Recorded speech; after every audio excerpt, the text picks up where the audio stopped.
우리가 7장에서 이제 하나님의 언약에 대해서 본 후에 이제 이 언약을 성취하기 위해서 오신 예수 그리스도를 오늘 보게 됩니다.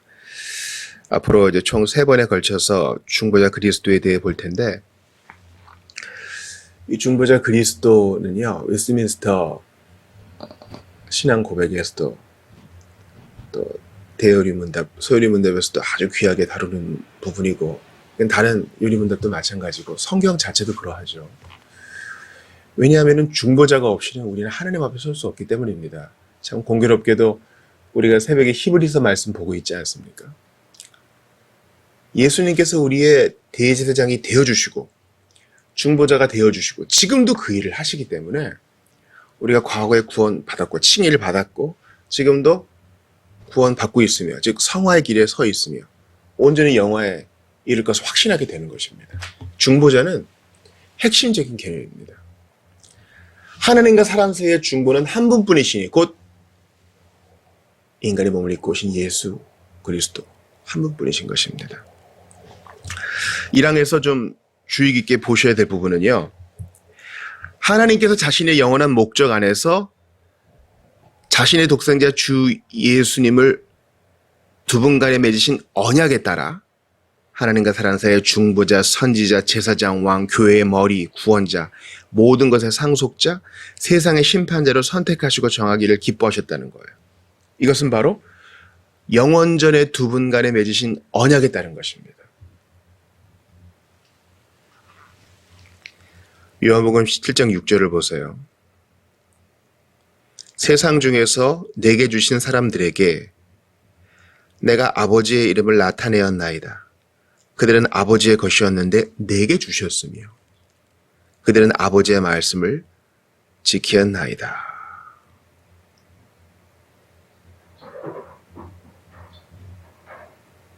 이 놀라운 말씀이죠. 본래 아버지의 것이었던 택자들이 있는데 그들을 아버지께서 성자에게 주셨고 그 택자들을 구속하기 위하여 주 예수님께서 때가 차면 오신 것입니다. 그러니까 예수님께서 이 땅에 오신 것은 우발적이고도 무계획적으로 온 것이 아니라 언약에 따라 오신 것입니다. 참 놀라운 말씀이에요. 세상 중에서 내게 주신 사람들에게 내가 아버지의 이름을 나타내었나요? 내게 주신 사람들이라면 성자께 위탁된 사람들인 것이죠. 그들이 누굽니까? 본래 아버지의 것이었고 그들은 아버지의 말씀을 지키었나이다. 그러니까 주님은요, 우리를 보실 때 영원전에 아버지께서 내게 주신 자, 언약으로 내게 주시는 자들이 오는구나 이렇게 보시고요. 귀히 보시고요. 그들은 이미 말씀을 지키었나이다. 하나님 말씀을 다 행한 것으로 보아주세요. 주님은 시간을 초월해 계시기 때문에 우리의 능력이 아닌 그분의 도우심 안에서 하나님의 말씀을 지켜 행한 자로, 좀 지키느라 애썼다 이렇게 봐주시는 정도가 아니라 지킨 자로 봐주세요. 인정해 주세요. 또 그렇게 하세요. 그러니까 여러분, 아주 중요한 적용 포인트가 있죠. 우리가 하나님 말씀을 지켜 행하는 것도 그분의 힘과 능력, 은혜 아래에서 하는 거예요. 그러니까 그리스도 안에서 이미 말씀을 지킨 자로 봐주신다니 얼마나 우리에게 참 자유를 줘요. 로마서 8장 30절 보세요. 또 미리 정하신 그들을 또한 부르시고 부르신 그들을 또한 의롭다 하시고 의롭다 하신 그들을 또한 여롭게 하셨느니라. 그 이전에 보면 황금사슬의 첫 고리는 뭡니까? 이미 아신 자들, 택자들이죠. 미리 아신 자들. 미리 아신 자들을 정하시고 정한 자들 부르시고 부른 자들을 의롭다 하시고 의롭다 하신 자들을 또 영화롭게 하셨다. 그리스도 안에서. 이건 선포적 과거죠. 과거. 이미 영화롭게 된 존재로 우리를 봐주세요. 또 그렇다고 인정해 주세요. 이건 놀라운 일이에요, 여러분. 영화롭게 된 존재예요. 아직 이 곤고한 순례의 길, 성화의 길을 가고 있는데 주님은 영화롭게 되었느니라 딱 선포를 해버렸어요. 히브리서 말씀 그대로죠. 거룩하게 된 자들을 이미 온전하게 하셨다. 성경을 보면요, 휘둥그레해지는 일들이 많아요. 휘둥그레해지는 일들이 많아요. 나한테 지금 이런 일이 일어났다고? 우리는요, 저도 그렇고요, 바라는 선물들이 있죠. 아, 집 문제가 좀 해결되면 좋겠다. 아, 이번에 이사 문제가 이렇게 해결되면 좋겠다. 아, 건강이 좀 이렇게 회복되면 좋겠다. 더 좋은 전자기기를 가지면 좋겠다. 더 좋은 악기, 더 좋은 차, 더 좋은 친구들, 더 좋은 사회적 명망, 더 좋은 지식을 가지면 좋겠다. 더 좋은 학위를 가지면 좋겠다. 더 좋은 스펙을 가지면 좋겠다. 우리가 바라는 선물들이 많아요. 근데 요즘 히브리서 보는 말씀도 그렇고요. 이 신앙 고백도 그렇고. 우리는 고작 이렇게 생각할 뿐인데 주님은 이걸 확장하셔요. 그리고 시간 이전, 영원 전으로 우리를 데려가세요. 그리고 시간의 끝, 영원이 시작되는 이제 그 이유도 우리에게 보여주세요.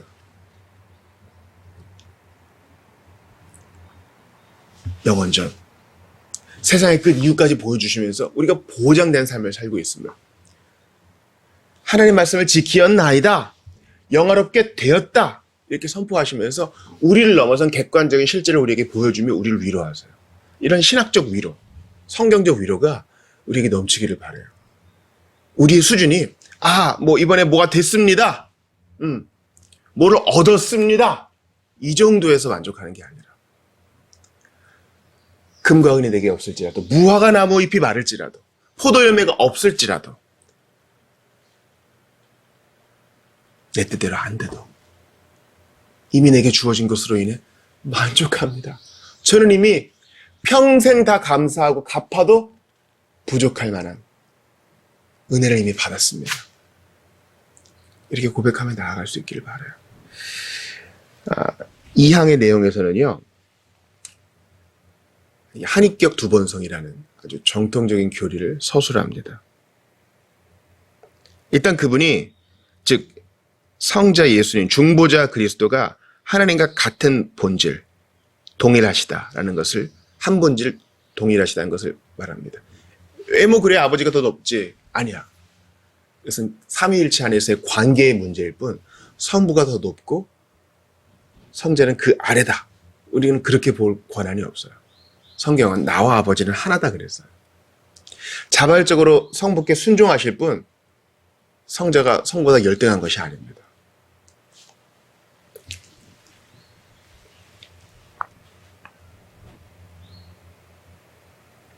예수님은 선지자의 예언을 따라 동정교의 몸에서 다윗의 자손으로 나셨습니다.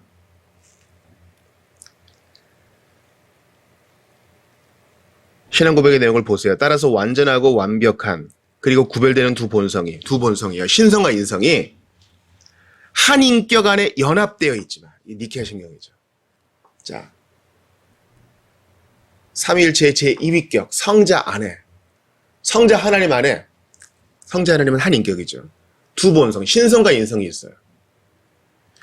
동정녀의 몸에서 나셨기 때문에 온전한 사람이시죠. 성령으로 잉태되셨고 영원전부터 계셨기에 또한 온전한 하나님이십니다. 이게 어떻게 그럴 수 있는가? 철학적으로는 해결이 안 돼요. 이건 믿음으로 수납할 문제예요. 그래서 우리 정통교회는 이렇게 고백합니다. 두 본성이, 구별되는 두 본성이 한 인격 안에 연합되어 있지만 서로 분리되지 않고, 연합되어 있어요.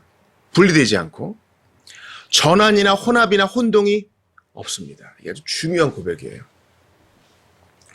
교회 사이에 있어서 이것을 이제 구분해서 이제 정죄를 받은 이들이 있죠. 예를 들어서 네스토리우스와 그 일파들은 예수님은 두 인격이어야 된다.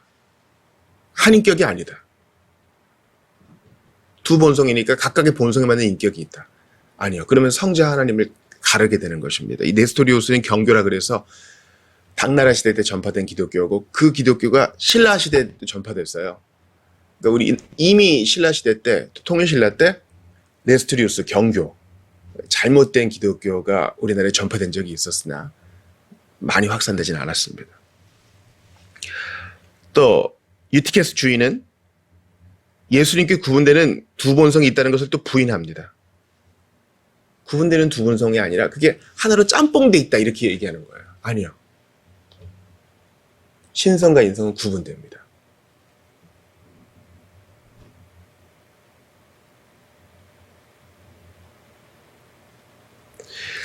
사실 오늘날에 많은 이단들이 그렇게 얘기를 하죠. 그러면서 그리스도의 유일한 중보자 되심을 이제 공격하고 있습니다. 복음서를 보면 이러한 내용들이 아주 분명하게 드러납니다.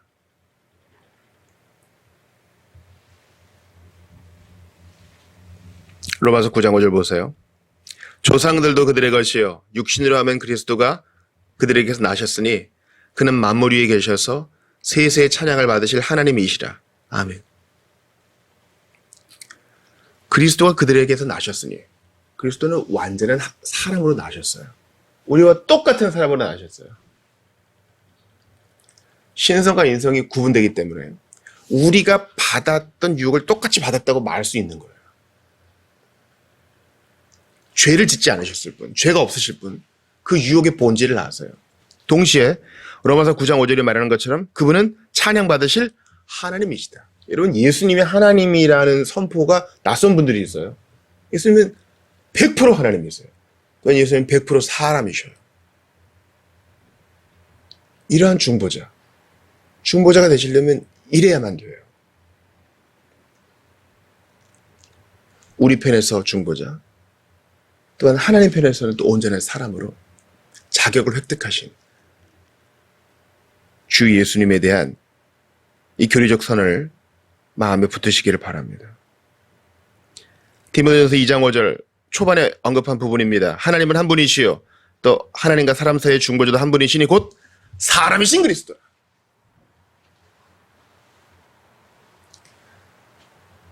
한 인격 두 본성.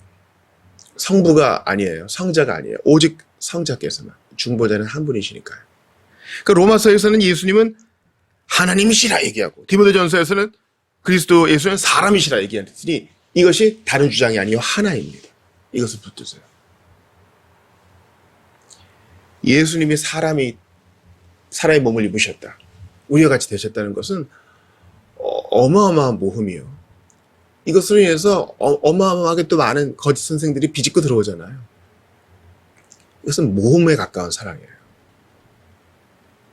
오해받으실 것을 감수한 사랑이에요.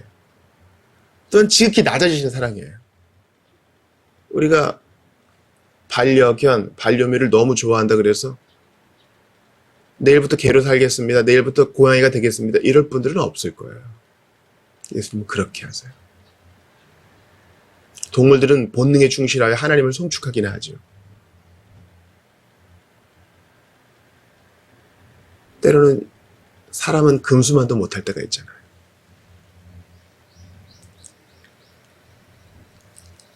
두 본성이 한 인격 안에 연합되어 있으나 서로 분리되지 않고 전환이나 혼합이나 혼동이 없다는 사실을 기억하시기 바랍니다. 세 번째 항입니다. 이렇게 윗격 안에 신성에 연합된 인성을 취하신 예수님께서는 성령으로 측량할 수 없을 만큼 거룩하게 되고 기름 부음 받아 지혜와 지식의 모든 보물을 자기 자신 안에 가지셨습니다. 그래서 성부께서 명하신 일들을 감당하실 수 있으셨죠. 그분은 중보자와 보증자의 직분을 행하기 위해 철저히 준비되셨습니다. 하나님께서 예수님에게 성령을 물 붓듯 기름 붓듯 부으셨기 때문입니다. 이 중보자의 직분은 예수님께서 스스로 취한 것이 아니라 하나님의 부르심에 의한 것이었습니다. 사도행전 2장 36절 보세요. 그런즉 이스라엘 온 집은 확실히 알지니 너희가 십자가에 못 박은 이 예수를 하나님이 주와 그리스도가 되게 하셨느니라. 십자가에 못 박힌 그리스도의 중보자 그리스도의 직분은 하나님이 그렇게 하신 거예요. 하나님이 주와 그리스도가 되게 하시고 중보자로 임명하셨기에 또한 예수께서 기쁘게 수납하셨기에 가능하게 된 것입니다.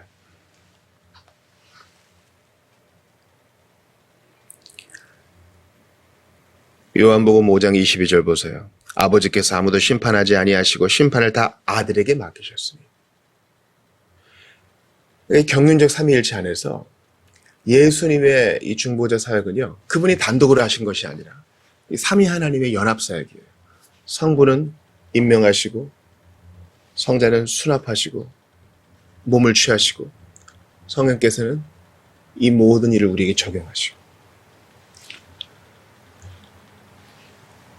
예수 그리스도의 공생의 사역을 할 수 있도록 가능케 하신 그 성령 하나님, 그 성령 하나님이 오늘도 우리 안에 계셔서 우리를 도우세요.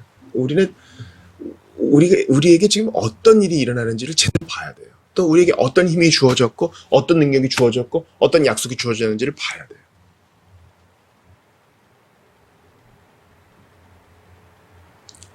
요한복음 5장 27절 보세요. 또 인자됨으로 말미암아 심판하는 권한을 주셨느니라.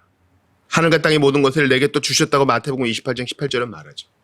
예수는 이 모든 것을 받으셨어요. 획득하셨습니다.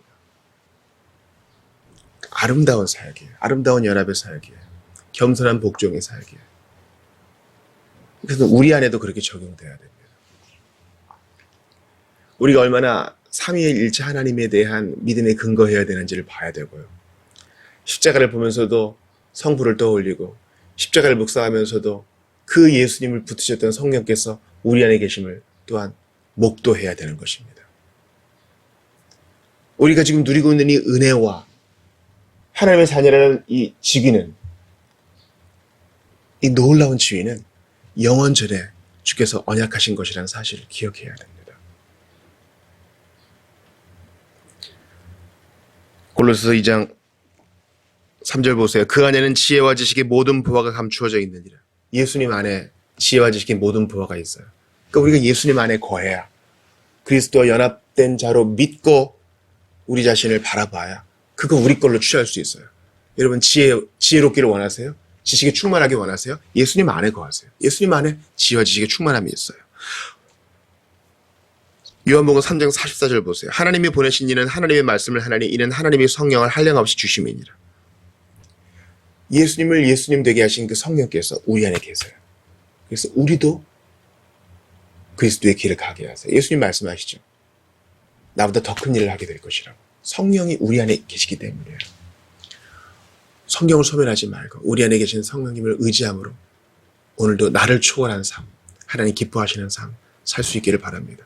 예수님께서 한 인격이고 두 본성이셨던 것처럼 우리도 한 인격이지만 두 본성이 있죠. 뭡니까? 로마서 7장의 일처럼, 7장의 얘기처럼 하나님의 일을 하기 원하는 새로운 선한 본성이 있고 이전에 악한 본성이 있잖아요. 이게 연합되어 있지만 섞이지는 않아요. 서로 갈등을 일으키죠. 그러나 성령이 우리 안에 계시기에 우리는 이를 극복할 수 있습니다. 사랑하는 여러분, 우리가 뭔데 이런 사랑을 받아요? 영원전에 우리를 기억하사 그리스도에게 성령을 한량없이 부으시어 구속의 일을 이루게 하셨고 오늘도 내주하시는 성령으로 말미암아 그리스도의 뒤를 따라가게 하시니 두려움 없이 말씀 붙들고 앞으로 나아가시는 예수님의 자원을 마음껏 활용하시고 내 안에 계신 성령님을 마음껏 붙드셔서 나는 할 수 없으나 하나님께서 주시는 그 능력으로 주신 사명 잘 감당하시는 여러분들 다 되시기를 주의 이름으로 축원합니다.